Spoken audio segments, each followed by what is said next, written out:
Welcome to the Motormouth YouTube channel. I'm Zach. I'm Andrea. And we do full-length car reviews all the time, but at the end of a year, we start to do our top fives. We've already put some out, so if you like these, make sure to subscribe because we're going to be doing more as we head towards the end of the year. Yeah, so, we're super excited anything about else you need to do, Andrea?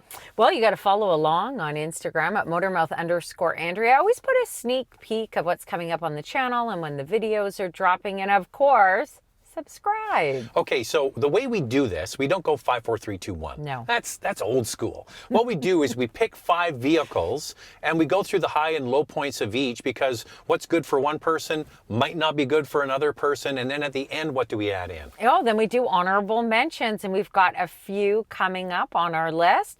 Stay tuned for that, but let's get started with our top 5 in alphabetical order. Up first is the Acura RDX. Some pros of the RDX: super spacious.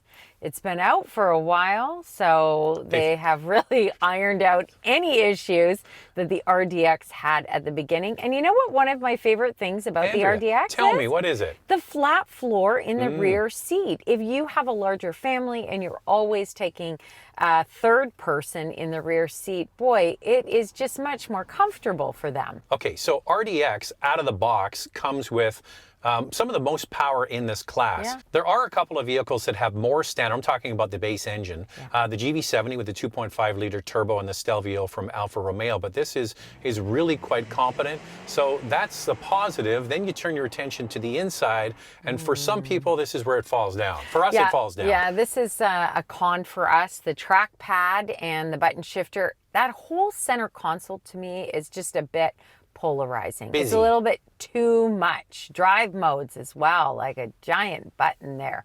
I don't know. I mean, it could really use a touch screen and a redesign.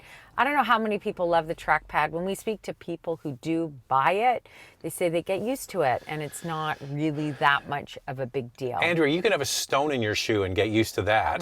But listen. Whoa, that's a bit much. Listen, I don't like stones in my shoes. No, Lexus, usually you stop and hop on one leg and get the stone out. But Lexus had trackpad in the RX, and then they got rid of it. I suspect that's the way this is going to go. But right now, it has a lot of compelling features. Andrea mentioned it's a big vehicle in this class. Now, the other thing is, in the Canadian market, not the same in the United States, they got rid of the base models and they just went A-Spec. It's the sportier looking vehicle. And they finally added the adaptive suspension to A-Spec. But that's almost $60,000 with a starting price.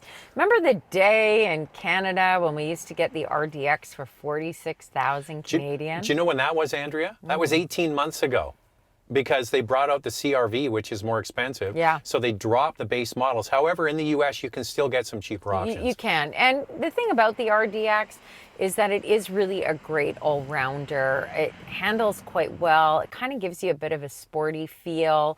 I like it a lot. Good overall value. All right, let's get into the specs of this thing. The RDX comes with a 2-liter turbocharged 4-cylinder with a 10-speed automatic transmission, 272 horsepower and 280 pound-feet of torque. Standard all-wheel drive in Canada. In the US, both front-wheel drive and all-wheel drive options are available. Unfortunately, there is no hybrid or plug-in hybrid option for the RDX. Here's the price range for Canada. We'll flip to the US in a second. It's spendy. It starts at $59,000 and goes to $64,000. It's way better value in the United States, just under $42,000 to start, and the most expensive model is just under $54,000. Here's the fuel economy: 11 liters per 100 kilometers in the city, 8.6 on the highway. That's 21 miles per gallon city, 27 miles per gallon highway. Next in alphabetical order is the BMW X3. And you know what?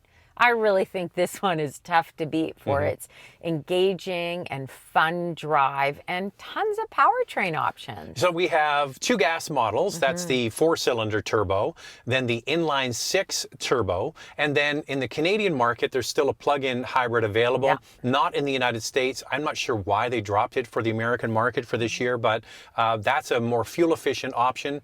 So Andrea knows me. If I was going to pick one of the drive lines, which one would I choose? He'd get the inline 6 for sure. But you know what? There is a more powerful one, the X3M, which is pretty hot. So lots of selection there for sure. Having driven the X3M, the handling is next level. Like they take it and they make it even better. But the suspension is really crashy. Yeah. So if you live somewhere where you don't have great roads, like the northeast of the U.S. or eastern Canada, the bumps will do your head in. So that's why I think the X3 40i, the inline six-cylinder is. And the other thing that's interesting about the inline six, Andrea, people that have it and drive it on the highway, if you drive it without bearing your foot into it, you can get very close to the four-cylinder turbo fuel economy. And I also think that it's quite spacious in this class. It offers plenty of rear seat legroom. Some cons of the X3, I was a little bit disappointed with the piano black that was offered in it. The leather seats? Yeah, it just didn't feel as upscale as I expected from the X3, but I do like the infotainment system. It's controlled still with the center console dial, and it is a touch screen. So it does a lot really well, and I think if you're looking for a vehicle that offers a fun drive, an SUV, this one is really it. Hard to beat. All right, let's get into all those engine choices. The base model is a 2-liter turbocharged 4-cylinder with an 8-speed automatic transmission, 248 horsepower and 258 pound-feet of torque. The M40i has a 3-liter inline 6 with 382 horsepower. The X3M with a twin-turbo inline 6, 503 horsepower. And the 30e plug-in hybrid, only sold in Canada, with a combined 288 horsepower and 29 kilometers of range. Here's the pricing in Canada, the US in just a second. The 4-cylinder turbo starts at just over $59,000. The plug-in hybrid at just under $69,000. The M40i with the inline 6-cylinder is almost $75,000. And the X3M is over $95,000. In the United States, the base turbo 4-cylinder rear-wheel drive is just under $47,000. The inline 6 starts at just under $62,000, and the M competition is $75,500. Here's the fuel economy for the base 4-cylinder turbo.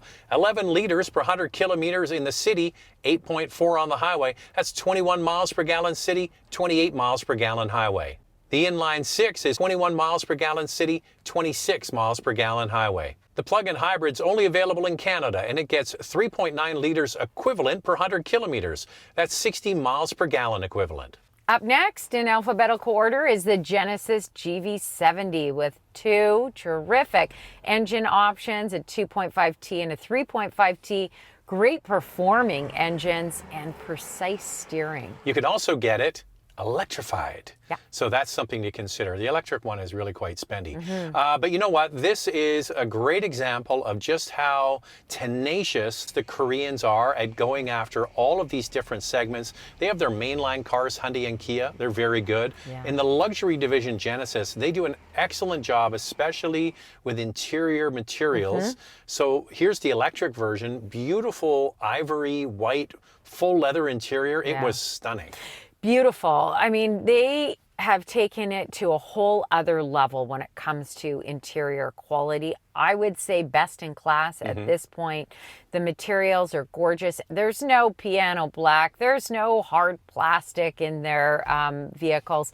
I think they've done a really great job. You know, some cons is that dealerships, there's not a lot of them around. Genesis doesn't work for everybody. If you have to travel 5 hours to a dealership, I wouldn't recommend it. So I think that that is a little bit frustrating for people who do want to get into the Genesis brand. The other thing is, and this is just a little thing, a con, is that the center console has a dial shifter and it also has a dial to control the touchscreen. Sometimes I mix that up. Yeah, it's just those little things. You would get used to it. My biggest pet peeve is the ugly base steering wheel. You definitely want the sport one. That looks a lot better. But you know what? They're doing a lot right.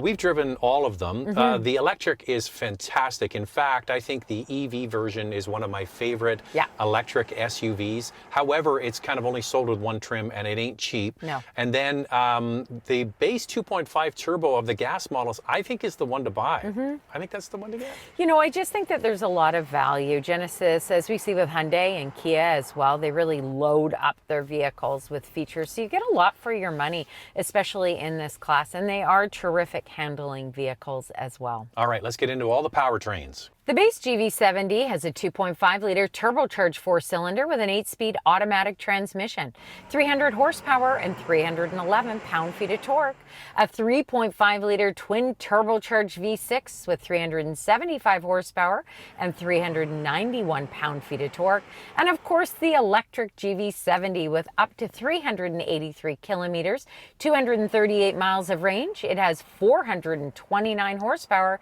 and 516 pound-feet of torque. Here's the price range for the GV70. We'll do the US in just a second. In Canada, the base 2.5-liter turbo starts at 60 grand and goes to 68,500. The 3.5-liter turbo starts at 73,500 and goes to 79,000. And the electric model, one trim only, $84,500. In the United States, the base 2.5T starts at just under $45,000 and goes to just under $57,000. The 3.5T starts at $57,500 and goes to $67,000. And the electric is sold with different trims in the US, $66,500 to just over $73,000. Here's the fuel economy for the base four-cylinder turbo. 10.7 liters per 100 kilometers city, 8.4 on the highway. That's 22 miles per gallon city, 28 miles per gallon highway. The six-cylinder turbo is 12.9 liters per 100 kilometers city, 10 on the highway. That's just 19 miles per gallon city, 24 miles per gallon highway. Now, you've probably noticed by now that there is a big player that is not on the list because we are going alphabetically, and that's the Audi Q5. We're going to talk more about that in our honorable mentions and why we decided to leave it off the list. It is in honorable mentions. It's just not in the top 5. What's up next, Andrea? We've got the Lexus NX with 4 powertrain options. Yeah, that's a big deal for this vehicle. It's got a regular gas model, hybrid, a turbo four-cylinder, and it even has a plug-in. I know. Is Lexus not just drilling electrification home or what? So many options with the NX. It's got updated technology from wireless Apple CarPlay and Android Auto. It's got the updated Lexus Safety 3.0, and it's got safe exit assist. I really think it's quite a comfortable vehicle, but it is the smallest in this class. Okay, so it is based on the same platform as the RAV4. You might not know that. The NX is based on the RAV4. So that base model engine is basically copy and paste from RAV4. Yeah. That's not the one we recommend. No. I think my favorite of the bunch is, now the plug-in's hard to get, is the hybrid, the 350H. And then there's the 350 gas, the turbo version, and then the 450 Plus, H Plus is the plug-in. Which one would you choose? Yeah, I would pick the hybrid. I think it actually offers the best value. It gets terrific fuel economy. The plug-in hybrid, the issue I have with it is that those top trims, wow, they get pricey. It's an expensive option. So I would go with the hybrid myself. And I think we've actually sold many of those because we keep recommending the NX hybrid. It isn't a RAV4. It's based on the same platform, but they do Lexify it and make it much nicer and more comfortable to drive. The interior has all of the latest infotainment system and the bigger screen. Now, there are some downfalls to this, and most of it centers around space. Yeah, the rear seat isn't huge, although Zach and I have been a passenger in the NX many times, and we didn't feel like we were uncomfortable, that our knees were hitting the back of the seat, the front seat, or anything. So I'm not sure how the measurements are, but if you look at the cargo space of the NX and you look at the rear seat legroom, it does fall short to many of its competitors, especially the RDX. There is one thing that I don't love about the NX, and on those lower trims, there's a little bit more piano black than what I'd like to see in a premium luxury model. All right, let's get into all the different powertrains. There's many. The base NX 250 is a 2.5-liter four-cylinder with an 8-speed automatic transmission, 203 horsepower, and 184 pound-feet of torque. The 350, a 2.4-liter turbocharged four-cylinder with an 8-speed automatic transmission, 275 horsepower, and 317 pound-feet of torque. The 350H, a 2.5-liter four-cylinder with Lexus hybrid drive matched to an eCVT. It has a combined 240 horsepower. Finally, the 450H Plus, a 2.5-liter four-cylinder with Lexus plug-in hybrid drive, an eCVT, and a combined 304 total system horsepower, 61 kilometers, 37 miles of EV range. Here's the pricing. We'll do Canada, then flip to the United States. The base 250 starts at $53,500. The 350, that's the turbo 4-cylinder, is $56,500 to $70,500. The hybrid, the one we like, is just under $56,000 to just over $71,000. And the PHEV starts at $63,000 and goes to almost $80,000. In the United States, the base 250, $40,500. The 350, $44,500. The hybrid, $44,500. And the plug-in hybrid, just under $60,000. Here's the fuel economy. The base 250 all-wheel drive is 9.4 liters per 100 kilometers city, 7.4 on the highway. That's 25 miles per gallon city, 32 miles per gallon highway. The turbo 350 is 10.5 liters per 100 kilometers in the city, 8.3 on the highway. That's 22 miles per gallon city, 29 miles per gallon highway. The hybrid is 5.7 liters per 100 kilometers city, 6.4 on the highway. That's 41 miles per gallon in the city, 37 miles per gallon highway. The plug-in hybrid is 2.8 liters equivalent per 100 kilometers, or 84 miles per gallon equivalent. And now we're on our last vehicle, and it goes to the Mercedes-Benz GLC. Now, it didn't make our list last year because we were waiting for all-new vehicle. We really did go back and forth between this and the Q5, which has many powertrain options available, including a plug-in hybrid. But we gotta say that this GLC is just so good. It gives you a real luxury experience, refined, an extremely quiet cabin. Yeah, so this is all new, and the Q5, which we're going to talk about it again in a moment, is at the very end of its run. That's the main reason it made it in. So looking at it from the outside, this is a negative in my opinion. It looks from 10 paces away like the last one. I mean, you have to really know your Mercedes to know that this is an all-new model. So they don't stray from what they do. They stick with the design on the outside, and some people will like that. For me, I would have liked a little bit more change. I think that's really the same with Audi as well. I mean, they tweak their vehicles along the way, but they really stay true to their consumers and who really love their brand. A con of this vehicle is that there is no plug-in hybrid option or a hybrid. However, I have heard rumors that a plug-in hybrid is going to be coming to the North American market when we don't know. Yeah, it is available in Europe. Yes, right? The interior is quite beautiful. Some are not crazy about the large screen at the center console, but I have to say it's close to the driver. It's easy enough to use, but a lot of basic things are done in the screen now. Yeah, we've seen this, you know, in the S-Class, the E-Class, and now this GLC and C-Class as well. At first, you're like, why is everything on this one big screen? Now that we've used it on all of those products, usability of the system is very simple. So the actual way you interact with the screen, they've got that nailed. The fact it's all in the screen is a bit of a negative for me. And it's just, you know, shows loads of fingerprints. Same thing. Other than that screen, the interior isn't that dramatically different than the previous model. And then the drive of it, as Andrew mentioned off the beginning, it's more tuned for pure luxury. That's what Mercedes-Benz stands for.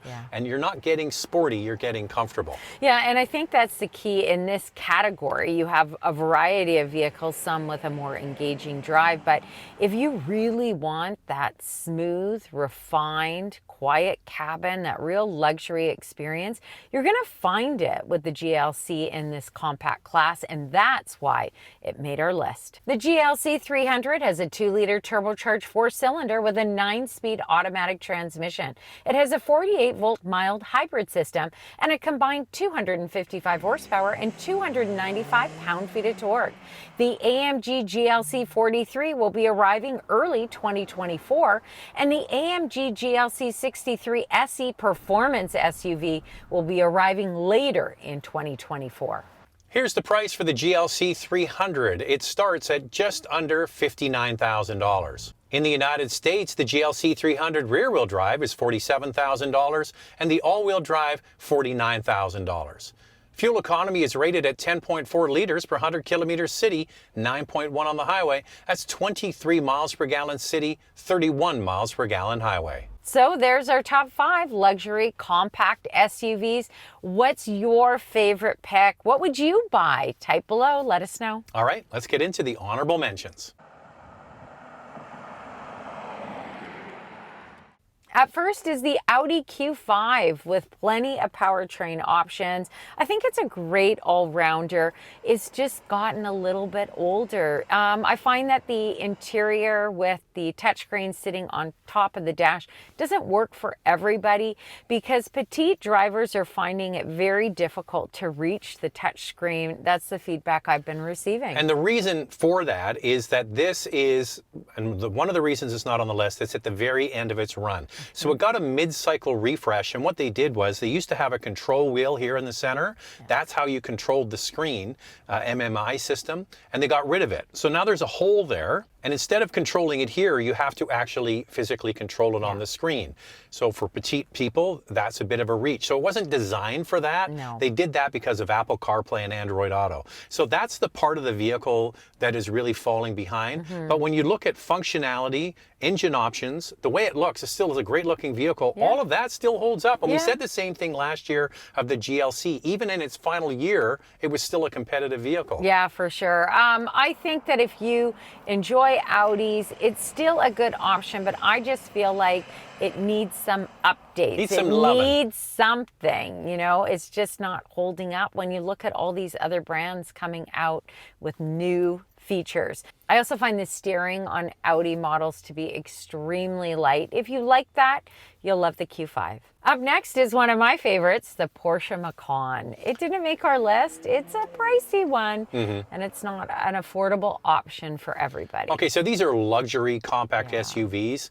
But sort of top of the mountain when it comes to handling and overall packaging. The Macan does a very good job. We love Porsches. We're sitting in a Porsche, but this is a specific vehicle for a specific task. If you're a couple like us with no kids, perfect. Or if your kids have moved out, even better. You don't have to pay for everything anymore.